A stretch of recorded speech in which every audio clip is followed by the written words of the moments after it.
Hey, Jake and Kyndra, I wanted to go over the offer with you and make sure that you knew what you were signing. So we're gonna take a minute and go through it, and then call me if you guys have questions. So this first part is just has the companies involved, the names of the listing agents, who's representing who. So here it says that we're representing you exclusively. We have your name, the amount of the earnest money, $1,000, and you're going to send me a copy of that too. So when you get a chance, please send that over. The purchase price, this is your offer, $173,500. You plan on occupying it as a primary residence. It's a single family home.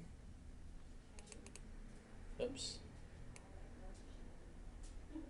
Okay, you're getting an RD loan. You're qualified with Alaska USA. It's not contingent on the lease or sale of another property. You've already made loan application. These are the normal, this part doesn't apply because there's no seller financing.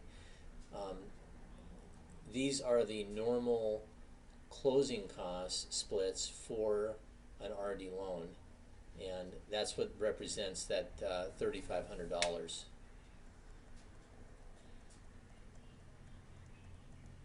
Okay, title, we're asking the seller to provide title insurance or to order it within 11 days of acceptance. I put McKinley title on there, Ray Kruger. You can choose whoever you'd like. We've been having good luck with McKinley lately. Matsu title we've used for years. We've had some issues with in the last 6 months or so. So we've been recommending Ray at McKinley. But if you want to change that or any of these things, let me know.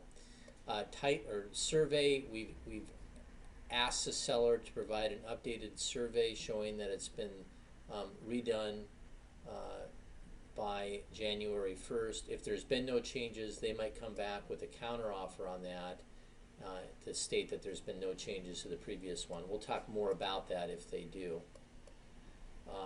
Here it states that you've received copies of the state disclosure along with the consumer pamphlet, and those are a couple other forms that you'll be signing. You've already seen the state disclosure. The consumer pamphlet just goes over the fact that we represent your interest. Inspection of the property, we've got a 10-day inspection period, your choice of inspectors. You can inspect anything you want to. Radon is a common one that we recommend. Hire an additional home inspector. You don't have to either, since there's been a home inspection. We normally recommend the home inspector that did the inspection on the house, so that should be a good inspection. But we can discuss that more too, so ask me about the home inspection process, because there's some other things to tell you about that part of it if you decide to use that inspection. You need to ask the seller for any repairs in writing within 12 days of acceptance, and come to an agreement with the seller on repairs within 14 days of acceptance.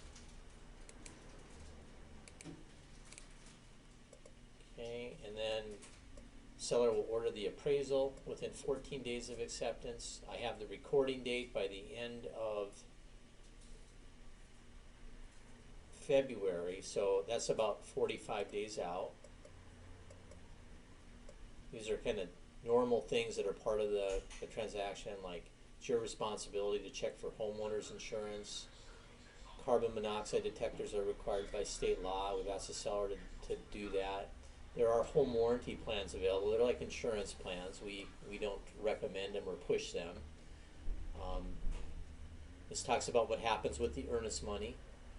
You could lose it if you are in default. So if you change your mind, has nothing to do with the property, you could lose the earnest money. Time is of the essence. There is a process that is out there if there is a dispute over the earnest money. So there's mediation, for example, to deal with problems that could come up. That could be even disclosure issues after the fact. Here we have the additional terms. Some of this doesn't apply, like you're not a foreign investor, so I'm skipping through some of this. Seller to pay up to $3,000 of the purchaser's closing costs, prepaids, and reserves. Moving on.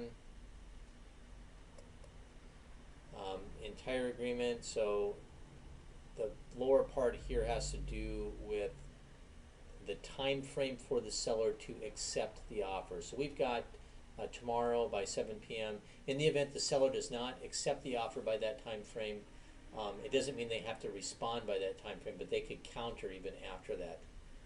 This is giving them an allotted time to accept the offer, and it is not a response time, only if they're going to accept it. So if they counter it, the counter could occur after this time frame. That's just an important thing to understand, that it's not a reply date, only for acceptance. And then the seller could respond with one of these three items. They can accept it as written, they can respond with a counter, or they can reject the offer and decline to make a counter offer. Right, well that's all I've got for now. Call me if you have questions on this, and we'll talk to you soon.